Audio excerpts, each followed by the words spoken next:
Welcome to Conversations with Cox and Kielseth, and to be more specific, that is filmmaker Alex Cox and myself, film curator Pablo Kielseth. Alex will join us by phone from his home in Oregon, while I sneak away from my office to call him from one of the projection booths used by the International Film Series, which has been screening foreign and independent movies at CU Boulder since 1941.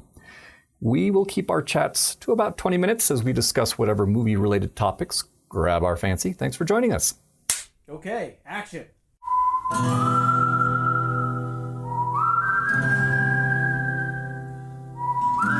sky hung so heavy, the wet road shone so bright, reflecting back my headlights as I drove on in the night to stormy down. But wait. Call from Pablo! Alejandro, Haha, how are you? I'm doing all right, sir. How are you doing? I'm good, thank you. I'm good. I'm just looking at a beautiful sky here and, yes, nothing to complain about. A glass of pearl beer in my hand. Excellent. I've got a Oscar Blues 1E, like a low-calorie IPA. So, trying to. Wow, man! Well, you're really serious, and congratulations. I Fortitude. had a little extra cheese yesterday, and went into some orange rolls, so I gained a couple pounds, and I got to dial it back. But listen, I wanted to let folks know that while normally we plug in like something that's available to watch through the IFS website, and indeed, I'm sure that I'll discuss one of the titles there with Anna for our for what she and I do. What you and I are going to be talking about today is a little bit different, and hopefully we got some listeners in Texas, and specifically, hopefully we have some listeners in Dallas, because the Texas Theater, our friends over there, are actually doing a little showcase for Alejandro de la Iglesia. And in reality, rather than a streaming showcase, they're actually doing a limited reopening of the theater, right? Yeah, they're although we're talking on March 10th, and this will probably drop on the 11th, on the 12th, they're doing a restoration of Perdita Durango in their theater. They will be operating at 25% capacity. But then on March 13th, they're also going to be doing the Day of the Beast, and that's also going to be part of the indoor screening, 25% capacity. But they're also going to do they're mixing things up over there, and they've also got some outdoor screenings happening, and they're also showing Witching and Bitching on the 19th from Alex de la Iglesia. Well, that would make sense, wouldn't it? Because I bet that because the Alamo Drafthouse started in Texas too, and I bet you that they've got one of those big inflatable screens in Dallas. I'm not sure. Yeah, I mean, well, they just filed for. Oh, Alamo did. Yeah, I'm sorry. I'm really thinking of the Rolling Road Show. I'm thinking of the Rolling Road Show, which used to go around with a big inflatable screen and show films in the place where they had been made. Yeah, and that was tied into the Alamo Drafthouse because it was Tim League and those other guys who were in charge of it. And I'm sure that Alamo will rise again, even though they are in bankruptcy. I don't think it's not the last of Alamo. No, I imagine they'll get rid of properties that are in really, high real estate expenses, and then they'll become a little bit leaner. And I'm sure, they've always got projects and things up their sleeve. But to bring the focus back to the Texas Theater in Dallas, and specifically Alex de la Iglesia, who is an interesting director because he's been around for a long time. He's been making movies for over 35 years. He's made a ton of movies. He's got a show on HBO right now that Barack was telling me about. And I actually first, he came to my attention with Acción Mutante. I think that was in 93. And then I saw then Dia de la Bestia, Day of the Beast, right? Which I love. That's actually still, that remains one of my favorite Alex de la Iglesia films to this date. That was 1995. And then he did he did a bunch of other stuff, but you guys crossed paths and you actually worked with him on Perdita Durango and on the Oxford murders, I believe. I've been an actor twice for Alex, and I think you're right. I mean, I think he's better. It's a bit like Orson Welles, it's a bit like, oh yeah, and I especially love your early film Citizen Kane, because I think that people love mutant action and they love Day of the Beast. The real hardcore Alex fans, those are still their favorite films. Yeah, but go ahead. Oh, I was going to say, but I met him. I think I must have met him in Madrid because I was in Mexico or Los Angeles or somewhere, and he got in touch with me, and he wanted to know the phone numbers of Dennis Hopper and Harry Dean Stanton, because he wanted them to be in this film that he was doing called Perdita Durango. Uh-huh.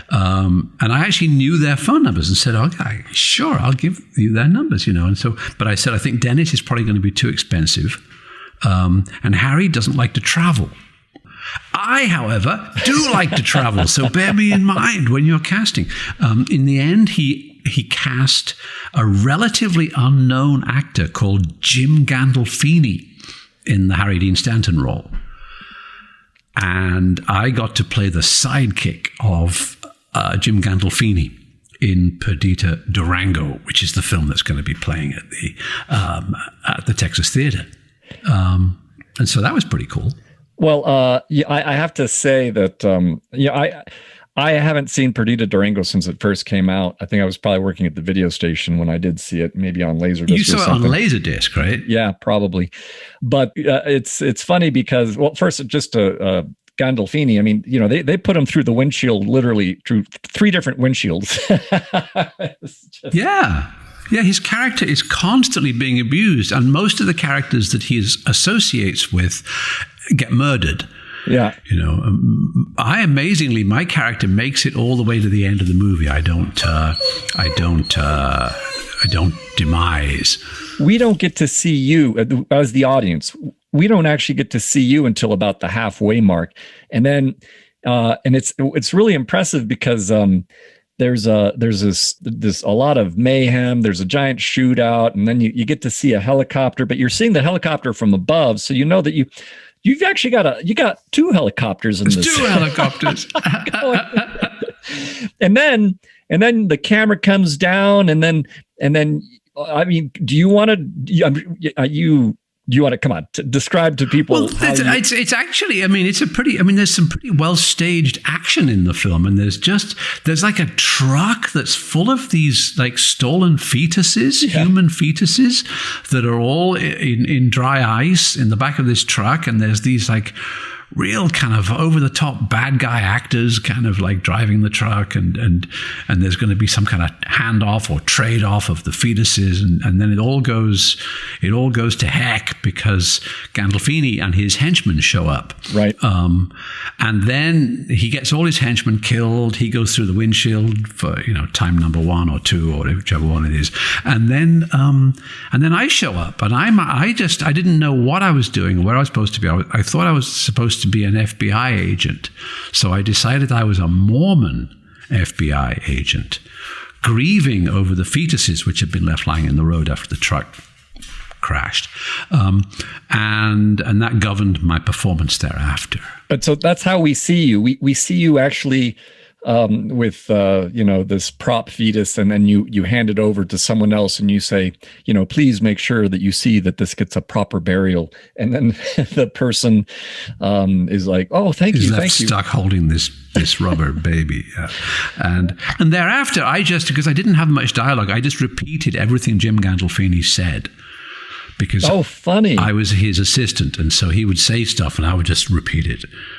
And at this point, if you're people who are listening who are not familiar with Alex de la Iglesia, we should probably couch things. It should be obvious given what we're, some of the stuff we're saying, but he goes over the top a lot. He's originally a cartoonist. I mean, that was how he got into the movie thing, was through drawing, was through being a cartoonist, and so he thinks of things in a very big way. You know?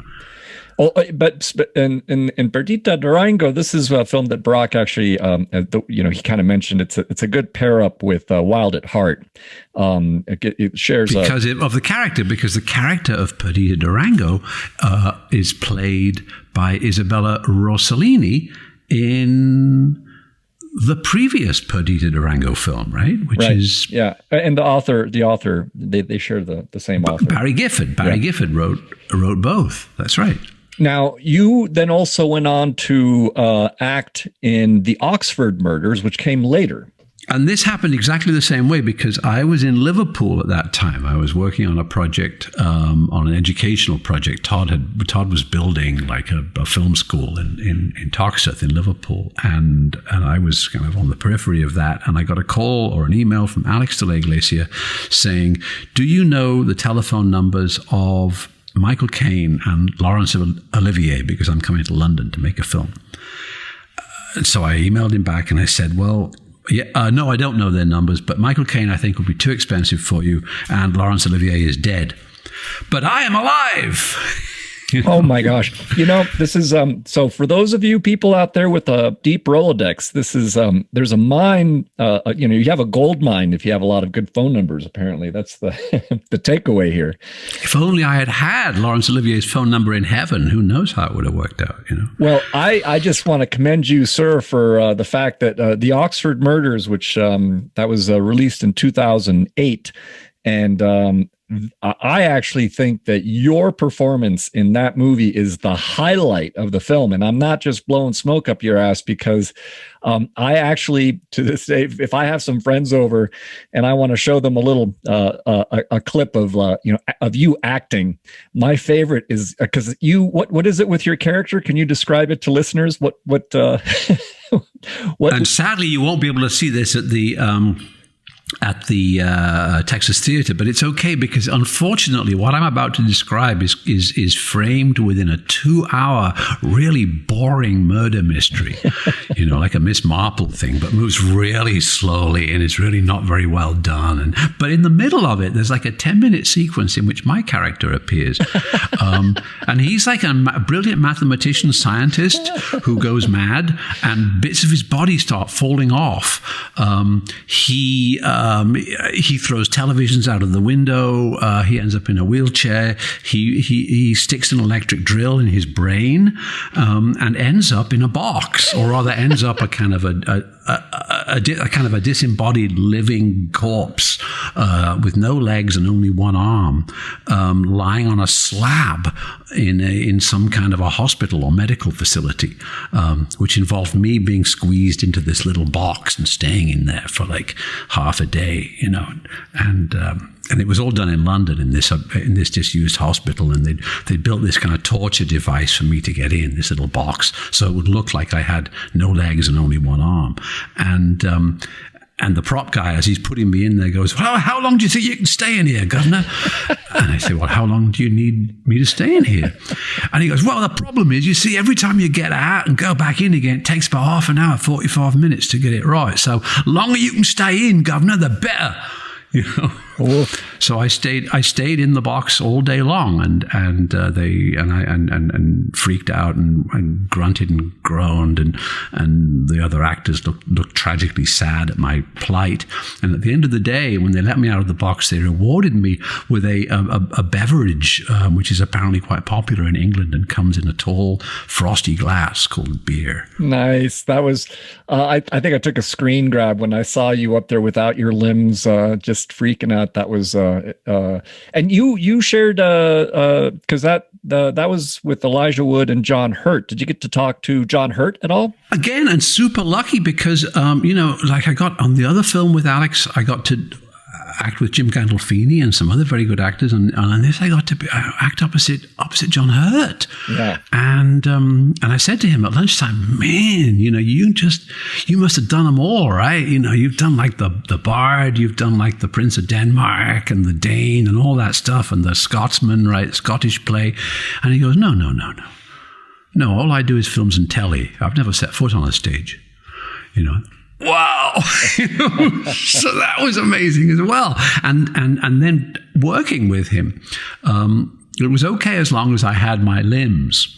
That was fine working with him. But then when I was reduced to only having one arm and a tragic expression on my face. By the way, I'm butt naked also in this thing. They've created a body cast of my body, including my scrawny ass, and so I'm just lying face down, butt naked on this thing as far as the audience is concerned, with a tragic expression on my face. And every time John Hurt comes through the door and sees his dear old friend de-limbed, lying tragically on the bed, hospital bed, he bursts out laughing. And we do 3 or 4 takes, bursts out laughing. And Alex de la Iglesia goes, no laughing, John, no laughing. No, it's sad, And Hurt eventually says to me, listen, Alex, I don't want to be rude, but just don't look at me, okay? Don't make eye contact with me because you look so stupid. I can't stop laughing, So anyway. You know what? I think there might have been a little bit of a moment here for John Hurt because, of course, he famously had to lie on a table and also had to, in Alien, he had this thing rip out of his stomach. It's the same thing, isn't it? They put him in some kind of a special effects box. Well, so I'm saying that like for him, it was probably like being able to kind of have a little bit of turnabout being fair play, or maybe just recognizing I know I know what it feels like to be in your position, and just unable to hold it back at that point. That's funny. I hadn't thought about it because it is so ridiculous, when they put you into one of those contraptions. It is so funny. And I guess that's funny. Anyway, he was very nice too. All these actors are very nice for the most part. Very nice. I before I forget, I want to mention that Brock Epstein over at the Texas Theater, they have a really nice, informative 20-minute interview with Alex de la Iglesia that they did over Zoom. And if you... Oh yeah, I started watching it. I haven't seen it all yet, but I started it. Well, it's available for anyone to watch. So if you want to just kind of dive a little bit deeper into this, it's there and it's available. Just Google, Texas Theater. It's really worth watching too. It's a nice interview with Alex. He comes over very well, and he's a good. And they mentioned a couple things. Speaking of Alien, it appears that he's working on a new project, and they take their the name of the project, the working title being The Fourth Passenger, and they take it from the fact that Alien, when it was being marketed in Spain, the title was The Eighth Passenger, which was kind of fun. Why? Because there were 4 astronauts on the spacecraft, and so the 5th was the alien. No. The project he's working on is not alien related at all, but it regards it sounds like a car passenger who becomes the 4th passenger, but he ends up wrecking misery on all the other people. Whereas, of course, with Alien, it's basically 10 little Indians in space, but with I guess it was the alien was probably the 8th passenger, right? They also mention. They mentioned in this 20-minute interview with Alex de la Iglesia, and I can't remember the context right now, but they brought up a short story by Edgar Allan Poe, which I've not read, and I made a little mental note, and I definitely want to check it out because it's called The Man in the Crowd. I guess it was published in 1840. It just sounded like a fascinating story in and of itself, and I can't remember why it got brought in, but I'm glad, as a fan of Edgar Allan Poe, now I've got a short story to seek out and get familiar with. So anyway, lots of. I'm looking for it now. I've got my Poe down from the shelf. Man in the Crowd, page 215, a mere 7 pages. Yeah, perfect. Wow. Yeah. So there's all kinds of little gems, I'm sure, in that interview that people might find interesting. So check that out and become a little bit more familiar with Alex de la Iglesia. And not only are they showcasing some of his work on the big screen at the Texas Theater in Dallas, but as Barack reminded me, he's got some work out up on HBO right now that people should also check out. He says it's totally worth watching. This Man of the Crowd, you need to be trilingual though to get into it. It's the very first thing is ce grand malheur de ne pouvoir être seul by La Bruyère. And then he says, it was well said of a certain German book that lasst sich nicht lesen. So you have to be kind of a bit on the up and up to make it through the first 2 or 3 sentences. I think that's. And there's some Greek. Get into the second paragraph, and there's some Greek, dude. I think the first line would translate to this great misfortune of not being able to be alone. Yes. And but yeah. Well, come on. Edgar's one of the greats. So might as well. No, it's great. Ambrose Bierce, man. Ambrose Bierce. I'll raise you on Ambrose Bierce. Indeed. Did you have anything else that you wanted to add about working with Alex de la Iglesia? Well, actually, he made another film called 99 Balas, right? 99 Bullets, which I don't think got an English language distribution, and it's about the Western towns in Almeria. It's about the guys who are the specialists, in the Western towns. These kind of drunkards who do stage cowboy fights and stuff for the tourists. And I'd like to have been in that. Well, now if only he had called you for some phone numbers, and maybe you would have been in that one. Yeah, I think he probably he could figure that one out himself, But it was, but it's. I mean, it's interesting. I think again, Mutant Action and Day of the Beast, pretty good films. Pretty damn good films. And Day of the Beast plays on the 13th. Yep. And the HBO TV series is 30 Monedas. 30, So that's, I think, again, Brock was recommending that one. Interesting. Is it Spanish language? Now, I haven't seen it, but it's about an exiled priest who tries to escape his demons while living in a remote village in Spain. So, presumably. Interesting. His name is apropos, since it's de la Iglesia, right? Of the church. He seems to bring in the clergy quite a bit for his stories. Well, I think, because I know a Jewish guy in Los Angeles who looks just like Alex. And physically, they're very similar, and facially very similar guys. And so I wonder if De La Iglesia wasn't a name that was given to conversos in Spain, to Jews and to other apostates who had to convert to Christianity or be tortured to death. De La Iglesia sounds like a name that gets imposed on you. That's because it's almost assigning like of the church as if Alex of the church. Yes, you belong to the church. The fist comes down, man. And so I wonder if that's true. I wonder if De La Iglesia was a name that was imposed on conversos, on the forcibly converted. It would make poetic sense in terms of how he's again turnabout being fair play. So yes, and how he understands that so clearly. I mean, right now a rapper in Spain, Pablo Hasél, a rapper has been put in jail in Spain for 3 years for insulting the monarchy. And there have been riots in Spain. There have been, well, I wouldn't say riots. There have been demonstrations which have been violently suppressed by the police, because this poor guy, this rapper, who just made quite legitimate political criticism of the corrupt ex-king of Spain, who's a money launderer and a gangster, and he's been jailed for 3 years. Sheesh. So we do face a big problem of it's not just Julian Assange and Chelsea Manning. It's a lot of people who are paying the price of free speech, It's an ongoing fight, absolutely. And on that happy note, go and see Alex de la Iglesia's films if you're in the region of the Texas Theater, because they're very entertaining films and you'll have a good time. And it's a huge. You've been there. It's a huge venue, right? So even though it's 25%, fantastic cinema, fantastic and historic cinema. And I should also mention that I think I just saw that it looks like California is going to be opening the movie theaters this weekend. So obviously, there's a lot of hope and optimism as it surrounds the vaccines, and hopefully people being able to, slowly and safely go out and do some of these things. Well, anecdotally, California seemed to have been doing pretty well with the vaccines. They seem, a lot of the older people that I've spoken to in California have already had both their shots. So that's pretty impressive. And you're still waiting, but I'm sure you'll. I'm in Oregon, man. You have to call what you do here, you have to call around the pharmacies and see if they've got any shots. Yeah, do some dark deals in the parking lots of Walmart.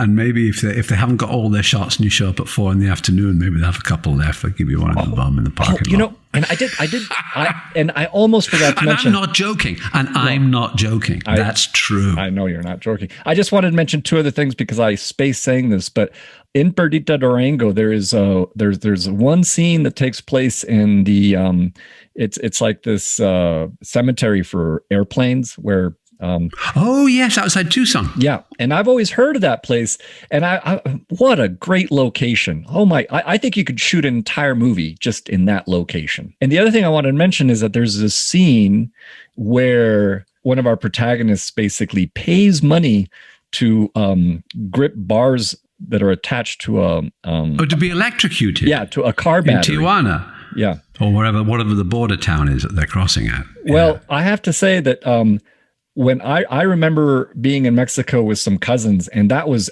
an actual thing because they did that to me.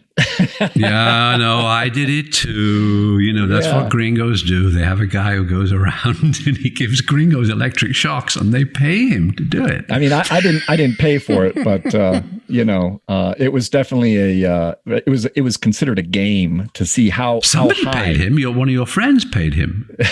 No, they actually just attached it to a car. Like they just opened popped the car hood and put wires to the car battery, and it was very oh wow, you guys were hardcore. Wow. Yeah. Now that's tougher than Perdita Durango.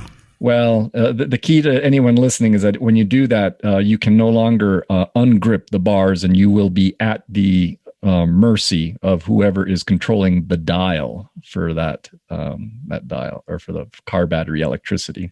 Yeah, it's an extremely bad idea to do this, even though it feels like it's a be macho fun, but it isn't a good idea to do it. No. No. Not at all. And I did mention to Barack that I thought that it was interesting that because I think Rosie Perez does a great job. She actually kind of holds the whole thing together. Oh, she does. She's tremendous in the film. Yeah. It's her film. We have to give a hat tip to her for sure. No, she's absolutely tremendous. I mean, really, I would have had more of her and a bit less of the subsidiary characters. There's a bit too many subsidiary characters, but when it's on her, it's really strong. Yeah, and I told Barack, I definitely think that the Coen brothers saw Javier Bardem in Perdita Durango because it does seem to inform No Country for Old Men. And I interviewed Javier Bardem at Sundance once, and he is huge. He's a very genuinely intimidatingly big guy, super friendly, super warm, but his hands were massive. And I just remember kind of being knee to knee with him and just looking at those hands and just going, oh my God, he could crush my head like a cantaloupe. So he's definitely got. How funny, because we were going to do Todd and I were going to do the Buñuel. Todd wrote a really good script about Luis Buñuel, and we were going to do it with Javier Bardem and another actor playing the older Buñuel, with the same producer as Perdita Durango, Andres Vicente Gomez. And it's funny that you say that because, of course, Buñuel was a boxer. Mm. And so Buñuel would have had big hands as well. I did not know that Buñuel was a boxer. Yeah, he started out as a boxer. There's pictures of him as a boxer, I mean, not as a professional boxer, but he was a keen amateur boxer, and he talks about it in his autobiography. I know that what I have in common with Buñuel is that we both really relish just being able to spend time reading morning papers. Like it's like a weird little ritual that meant a lot to him, from my understanding. But the boxers was new. Yeah. And martinis. Well, martinis were also very important to Buñuel. Indeed. Well, listen, we've gone a little bit over our time, but always a pleasure talking with you. And it was nice talking to you too. I think I'm glad. I'm really pleased that Barack and the Texas Theatre are doing this, and I hope that our listener, if he or she is in the vicinity, we've got 2 listeners now. We've got Gary films. And Jerry. I think we need to make sure that they keep rhyming though. So hat tip to Jerry and Harry. And yeah, we could use a couple more. A third listener, maybe one day. Two syllable names only, though. So that's okay. That's the video. All right, sir. Well, a pleasure as always, and we'll talk again next week. Always a pleasure. Nice talking to you. Cheers, mate. Whoa. You guys are talking about this conversation that Pablo had with Barack, and don't you think people want to hear that? Oh, I know I gotta have that around here somewhere.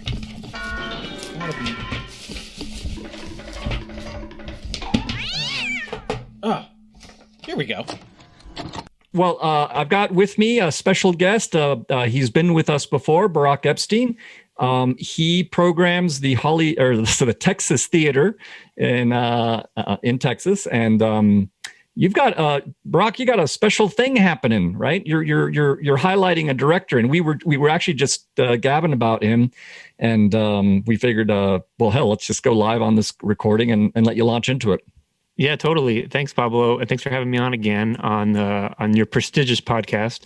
No, but we're doing a series with the Spanish filmmaker Alex de la Iglesia, and the impetus for the series was that there were some restorations of two of his 90s films, The Day of the Beast and Perdita Durango. And we were chatting about The Day of the Beast because in the late 90s, it was a movie that a lot of people wanted to see. And it was kind of like a thing if you got to see it, and people talked about it. And it was sort of maybe at the end of the tape trading world before lots of stuff went to DVD. I think I remember being in New York City working for Troma, and like all the Troma kids went to go see it wherever it was playing. But then it went away. It was hard to find. It never made it out to Blu-ray. The distributor, kind of whoever had it in the US, didn't do much with it. So it was not quite a lost film, but almost a hard to find and hard to watch film that everyone knew was a good movie.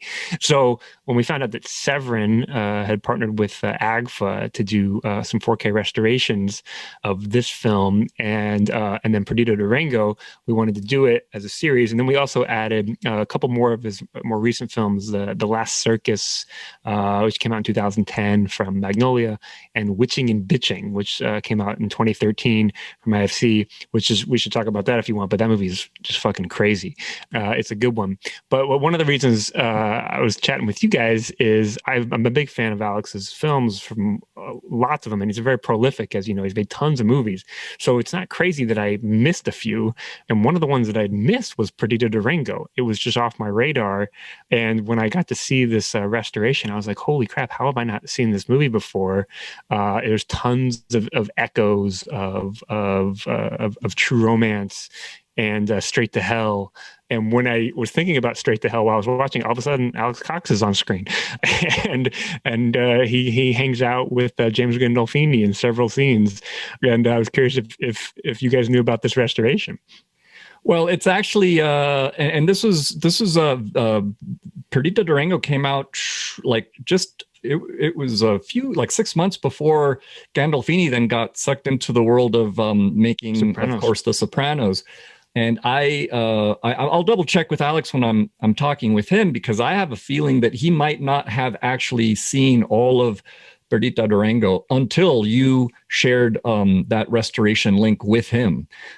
So it'll be interesting to revisit it with him. As I was telling you before we started taping, I was working at the video station, I think, when Perdita Durango was originally getting released. And I just remember, I think I saw I think I must have seen, like, because back then it was like a laser disc. So I think it was I might have seen a laser disc, or it might have just been the VHS of it under its previous title, which Dance with the Devil, which was the US recut. It was much shorter as well.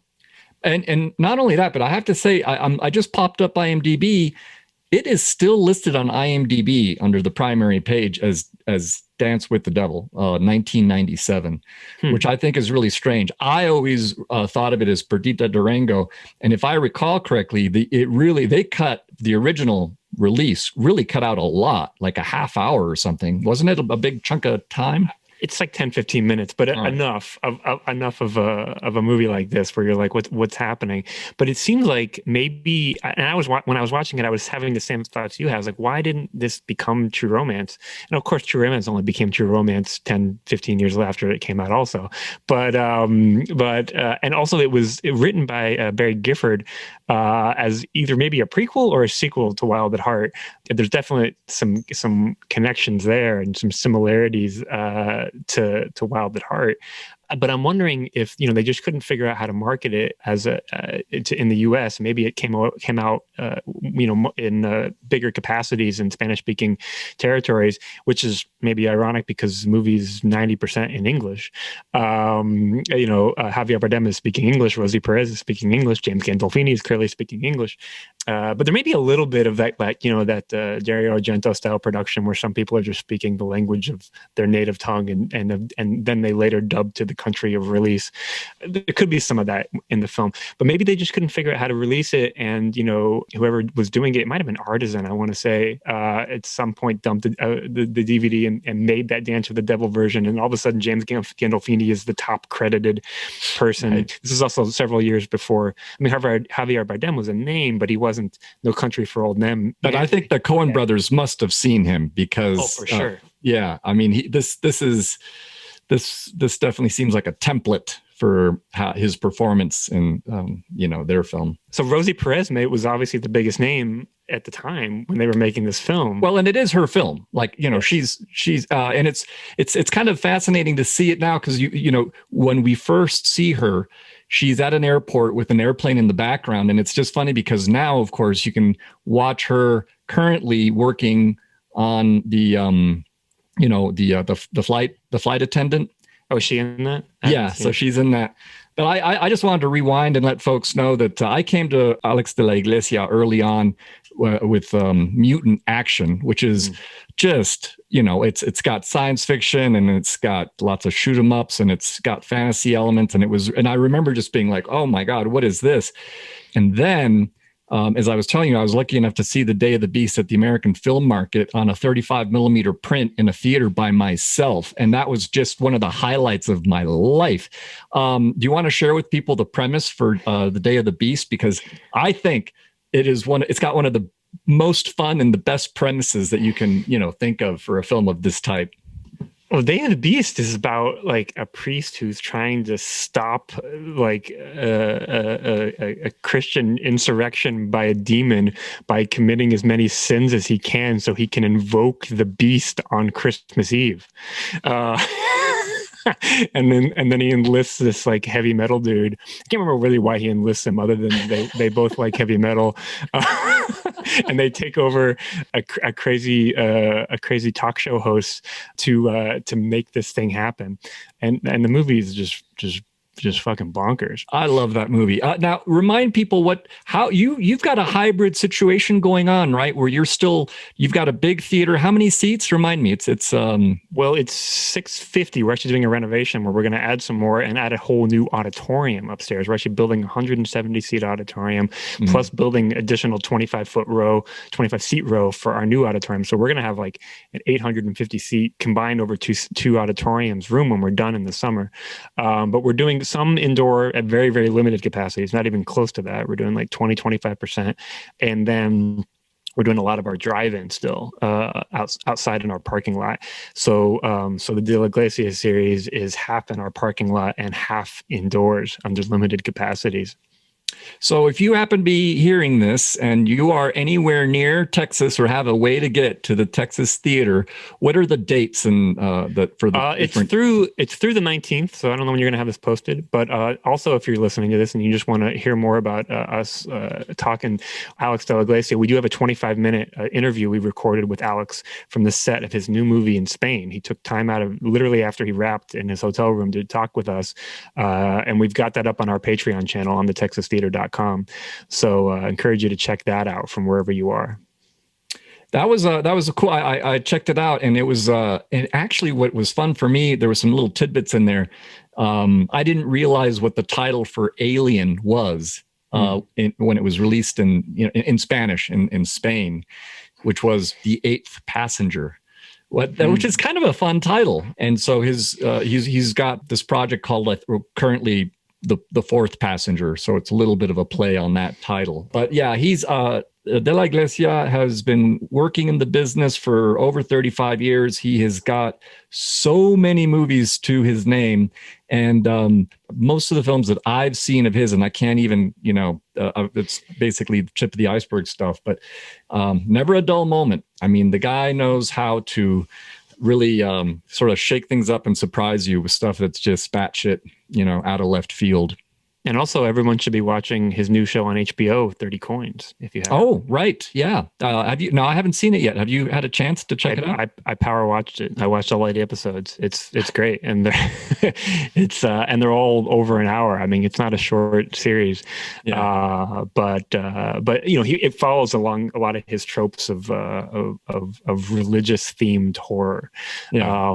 And so if you're a fan of any of these films, or you think you might be a fan, some of the people who were posting about our series were like, there's never a better time to become an Iglesia fan, and there's never a better time to watch these films if you are already a fan. So it's a good way all the way around. Awesome. That's great. And I'll be talking with Alex Cox, who was, of course, in Perdita Durango and also in the Oxford Murders that was directed by De La Iglesia. And so I'll be curious what his memories are of those experiences. And you got anything else to add, Barack, or should we leave it there? Let's leave it there so you can have more time to talk to Alex. Cool, man. Thanks for joining again. And cut. Okay, that's a wrap.